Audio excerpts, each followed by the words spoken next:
Welcome to Slow Pour Whiskey. My name's Trent, and today we're doing the first ever installment of Rebuy, Retry, or Goodbye. Stick around.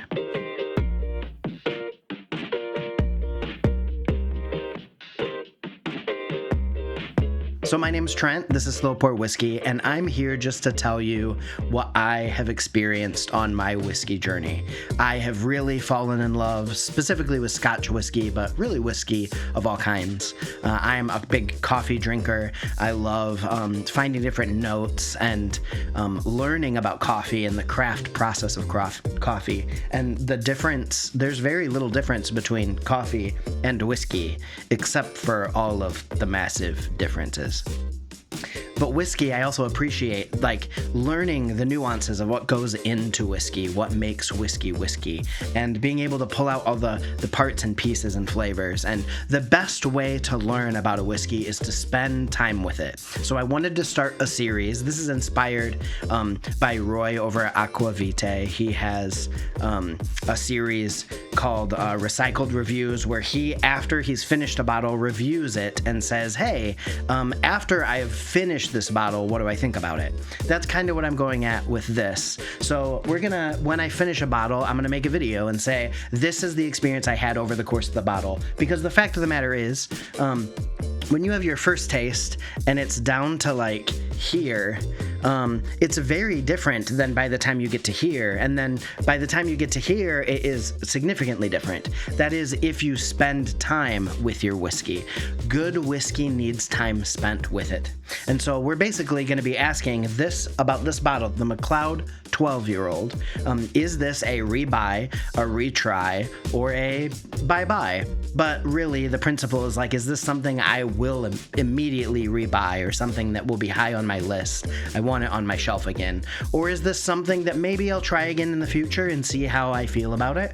Or is it something I just won't be interested in trying again? So I want to talk about this bottle just for a second. So this is a Macleod 12-year-old. Usually in these videos, I talk about how they're craft presented. It's 46% ABV or higher. It's natural color, and it's unchill filtered, non-chill filtered.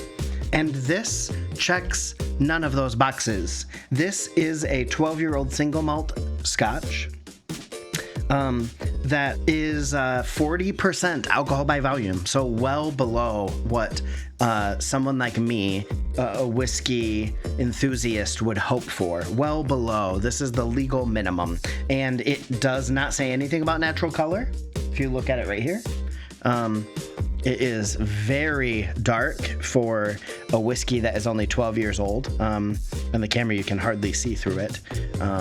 Yeah, it is very dark. It most likely has a significant amount of caramel coloring added, so you can't even tell what is going on with this whiskey because of the color. It's only 40%, and it doesn't say anything about non-chill filtered. At 40%, it is likely chill filtered, unfortunately, and so this does not meet any of the qualifications. So you might ask, why do I have this bottle? Well, I bought this bottle when I was on a trip. I was with my wife. We stopped at a store, and I talked to one of the guys in the store. And he said to me, you should try this. It's just as good, if not better, than Macallan, and it's half the price. And at that point in my whiskey journey, I was just up for trying things, and it was reasonably priced. It was relatively inexpensive, actually, and he said it tasted like Macallan, and I was like, cool, I'll go for it.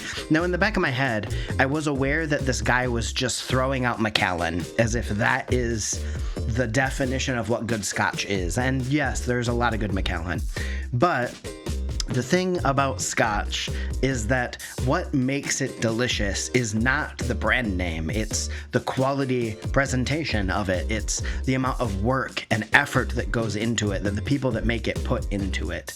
And time has a lot to do with it. The quality of the ingredients that goes into it. There's a lot that goes into making Scotch whiskey great. Sometimes you buy a Scotch whiskey and it's the price it is because of the value. It's because of it's a good value. Sometimes the price of a whiskey is because of the quality, so it's more expensive because of the quality. And sometimes you pay for the price of the brand.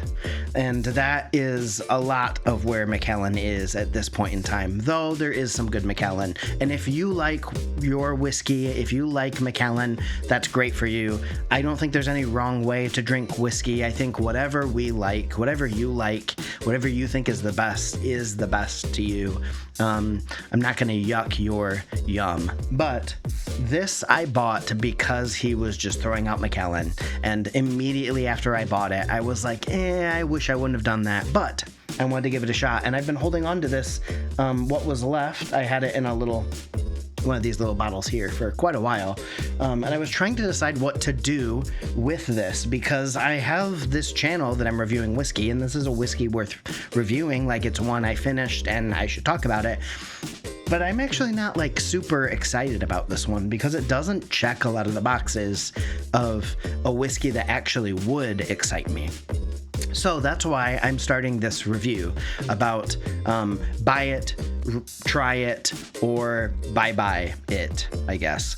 Spending time with a bottle, not drinking quickly, not drinking to get drunk, not overdoing it. Spending your time with it, sitting with it, letting it go down through the bottle. As it goes through the bottle, it changes. Also, we change, our palates change, our tastes change. And so I wanted to just talk about this as one that when I started drinking it, I felt okay about it, and I haven't had it for quite a while now. This is well over a year old, this bottle, and it is finally going to be gone now. And I spent my time with it to see if over time it changed. I don't have a great memory off the top of my head of this. I feel like it's a whiskey I've kind of forgotten about, and you don't remember. You always remember really great drams, and you tend to remember really bad drams. For example, I could tell you to this day what Malort tastes like. That is not Scotch whiskey. It's horrible, but you should try it. Anyway, you tend to remember really good drams and really bad drams, and then stuff that's just you forget about. I feel like that's kind of where I'm at with this. So I want to give it one last chance with you, let you know what I think about it, and then I'll tell you if I would rebuy it, if I would try it, retry it, or if I would say bye-bye to it. So let's just roll this around here. Let's see. This is a huge pour. I probably will not be drinking all this. There's not a lot going on in the glass. Again, it's very colored. It's very fake. Not a good indication to me. Let's go ahead and get this on the nose and see what we can smell here. Yeah, there's some sherry. There's a little bit of sweetness, a little caramel, a touch of malt, but it's actually kind of flat. Maybe that's because there was only this much left, but it wasn't in this bottle. It was in a smaller one. But maybe it's oxidized a little too much and lost some of its goodness. But yeah, it just kind of smells like caramely, sherried Scotch. It smells sweet. It's very rounded, I guess. It smells smooth. None of those things are bad. I guess it just depends on what you're looking for in your whiskey. But let's get this on the palate and give it a taste here. It's fine. I would say this is a bye-bye. I'm not going to rebuy it. Maybe at some point I would be interested in retrying it. Like if I wandered into a random pub and this is what they had and I was feeling up for Scotch, I might give it a try. But it's just kind of flat. I don't mean to like hate on Macleod's. Like this is just one of their expressions. I don't know much about the distillery. I actually hadn't heard of it before. It was something I bought on a whim. And honestly, if you're starting your whiskey journey, I'm kind of imagining this is a series for someone who's new to whiskey, to just give them a sense of what kind of, when you see something on a shelf, should you consider buying it? I would say if you're new on your whiskey journey, you're just getting started, this might be an okay one to try. It would let you know, this is, it's finished in a sherry oak cask. So if you wanted to see what a sherry Scotch would taste like, this might be a great place to start. It's a very easy sipper. There's nothing intense or strong or sharp about it. There's a little bit of sharpness, but I think that's just because of the age of it, maybe. This maybe isn't the best casks. It weren't the best sherry casks that this is aging in. It definitely does not taste like it should be this dark. So that's something. But yeah, if you're early on your whiskey journey and you just want to try some things, stuff like this might be great just to try some things. So you look at the bottle and you say, you know what, it's 40% alcohol by volume.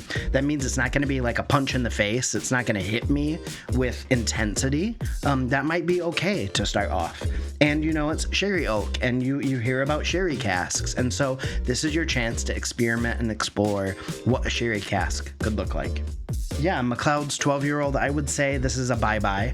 Yeah, maybe the next time we do one of these reviews, it will be one that is a retry or maybe even a rebuy. I have a good amount of whiskeys that I've been holding on to small bottles of, and we're coming up on finishing.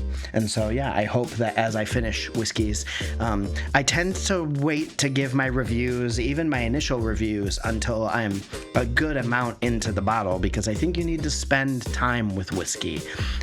Whiskey, like life, takes time, and we change just like whiskey changes over time, and spending time with it is really the best way to get to know if you truly want to rebuy it, to retry it, or to say bye-bye to it. So yeah, I guess that's it. If you are new in your whiskey journey, look for the casks, look for sherry, look for bourbon, find a whiskey that is a decent price, and just go for it. Start exploring. And eventually, you know, when I first tried this, it was okay. But now that I've moved on in my journey, since I've grown and my tastes have changed, my palate has changed, and the whiskeys have changed. At this point, this doesn't mean that this is a bad whiskey. I don't know, like, what bad whiskey is. It's kind of relevant. It's kind of, you know, it's different for each person. There's subjectivity in it, and what you like, you like. And if you like this, great. Like, no shame on you just because I don't like it. And just because I like it or don't like it doesn't mean you should like it or dislike it. It's not really even about this bottle. It's about the fact that we got to start somewhere and just start exploring. And I took a risk, and it was worth me exploring and figuring things out. And even if you try something and you realize, you know what, I don't like that, that's knowledge. That's, maybe you don't like that brand, maybe you don't like that kind of cask, maybe you are looking for a different style. And so by figuring out what you don't like, you get closer to figuring out what you do like. Sometimes that's frustrating. You just want to jump into what you really appreciate. But as with most things in life, taking your time with it will reveal what you appreciate, what you don't appreciate. I don't have too much more to say about this other than to say thank you for watching. I appreciate it. Please like, comment, subscribe, do all the YouTube things. I would love this channel to get out to more people. I appreciate the opportunity to share with you. And yeah, I look forward to the next rebuy, retry, or bye-bye. So thanks for watching. See you next time.